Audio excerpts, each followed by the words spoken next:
മൈദയും മുട്ടയും പഞ്ചസാരയും ഓവനും ബീറ്ററും ഒന്നും വേണ്ട കേട്ടോ. ഈ ഒരു കേക്ക് ഉണ്ടാക്കിയെടുക്കാൻ വളരെ സിമ്പിളായിട്ട് എന്നാലും ഒന്ന് വെറൈറ്റി ആയിട്ടൊക്കെ ഉണ്ടാക്കിയെടുക്കാൻ പറ്റുന്ന നല്ല ടേസ്റ്റി ആയിട്ടുള്ള നല്ല പഞ്ഞി പോലുള്ളൊരു കേക്കിൻ്റെ റെസിപ്പിയാണ്. കുട്ടികൾക്കൊക്കെ സ്നാക്സ് ബോക്സിലൊക്കെ കൊടുത്ത് വിടാൻ പറ്റുന്ന ഒരു ഐറ്റം കൂടെയാണ് കേട്ടോ. അപ്പോൾ എന്തായാലും ഒന്ന് ട്രൈ ചെയ്ത് നോക്കിയതിന് ശേഷം ഫീഡ്ബാക്ക് അറിയിക്കാൻ മറക്കരുത്. ഇതുപോലെ വീഡിയോ കണ്ടുകൊണ്ടിരിക്കുമ്പോൾ ഇഷ്ടമാണെന്നുണ്ടെങ്കിൽ ആ ലൈക്ക് ബട്ടൺ ഒന്ന് ക്ലിക്ക് ചെയ്യാൻ മറക്കരുത്. ചാനൽ സബ്സ്ക്രൈബ് ചെയ്തിട്ടില്ല എന്നുണ്ടെങ്കിൽ ഒന്ന് സബ്സ്ക്രൈബ് ചെയ്ത് സപ്പോർട്ട് ചെയ്യാനായിട്ട് മറക്കരുത്. ഫേസ്ബുക്കിലാണ് കാണുന്നുണ്ടെങ്കിൽ ഫേസ്ബുക്ക് പേജ് ഒന്ന് ഫോളോ ചെയ്യാൻ ഇവിടെ മറക്കരുത്. അപ്പോൾ എങ്ങനെയാണ് തയ്യാറാക്കി എടുക്കുന്നത് എന്നുള്ളത് നോക്കാം. തയ്യാറാക്കി എടുക്കാൻ വേണ്ടിയിട്ട് ഞാനിത് അവിടെ ഒരു ബൗൾ എടുത്തിട്ടുണ്ട്. അതിലേക്ക് ഒരു 3/4 കപ്പ് പാലാണ് കേട്ടോ, തിളപ്പിച്ചാറിയ പാലാണ് എടുത്തിട്ടുള്ളത്. അതങ്ങ് ഒഴിച്ച് കൊടുക്കുന്നുണ്ട്. അതിൻ്റെ കൂടെ തന്നെ ഒരു 3/4 കപ്പ് പൊടിച്ചെടുത്തിട്ടുള്ള ശർക്കരയും കൂടെ ആഡ് ചെയ്ത് കൊടുക്കുന്നുണ്ട് കേട്ടോ. പിന്നെ ഇതാ 1 ടീസ്പൂൺ വാനില എസൻസ് ആണ് ആഡ് ചെയ്ത് കൊടുക്കുന്നത്. ഇനി അതെല്ലാം കൂടെ നന്നായിട്ടൊന്ന് മിക്സ് ചെയ്തെടുക്കുക. ആ ശർക്കരയൊക്കെ ഒന്ന് നന്നായിട്ടൊന്ന് മെൽറ്റായിട്ട് വരെ അതുവരെ നന്നായിട്ട് ഇതുപോലെ ഒന്ന് മിക്സ് ചെയ്തെടുക്കണേ. അത് നന്നായിട്ടൊന്നങ്ങ് മിക്സ് ചെയ്തെടുത്താൽ ഒരു 1/4 കപ്പ് നെയ്യ് ആഡ് ചെയ്ത് കൊടുക്കുക കേട്ടോ. നെയ്യിന് പകരം നമുക്ക് ബട്ടറോ അതുപോലെ സൺഫ്ലവർ ഓയിലോ ആഡ് ചെയ്ത് കൊടുക്കാം. ഞാനിപ്പോൾ ഇവിടെ നെയ്യാണ് കേട്ടോ എടുത്തിട്ടുള്ളത്. അതാകുമ്പോൾ ഒന്നും കൂടെ ഫ്ലേവർ ഉണ്ടാവും. ഇനി ഇതുപോലെ ഒന്നങ്ങ് മിക്സ് ചെയ്ത് കൊടുക്കാം.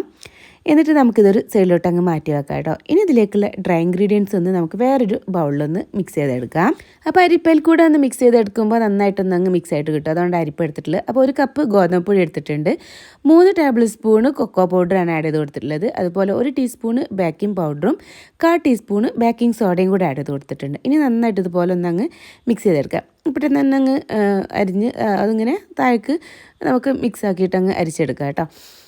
എന്നിട്ട് വീണ്ടും വേണമെന്നുണ്ടെങ്കിൽ 1-2 പ്രാവശ്യം ഒന്ന് മിക്സ് ചെയ്തെടുക്കാം. ഞാനിപ്പോൾ ഇതുപോലെ ഒന്ന് അരിച്ചെടുത്തതിന് ശേഷം ഇതുപോലെ നന്നായിട്ടൊന്ന് മിക്സ് ചെയ്ത് കൊടുക്കുക കേട്ടോ ചെയ്യുന്നത്.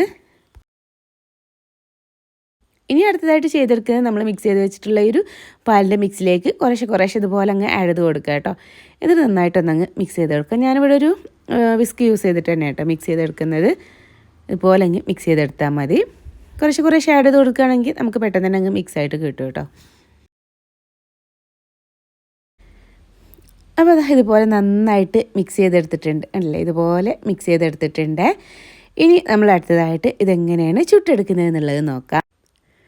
അപ്പോൾ അതിനായിട്ട് ഞാനിതാ സ്റ്റൗവിൽ ഒരു തട്ട് വെച്ച് അതിൻ്റെ മുകളിലായിട്ടാണ് കേട്ടോ ഈ ഒരു ഉണ്ണിയപ്പത്തിൻ്റെ പാൻ വെച്ച് കൊടുത്തിട്ടുള്ളത്.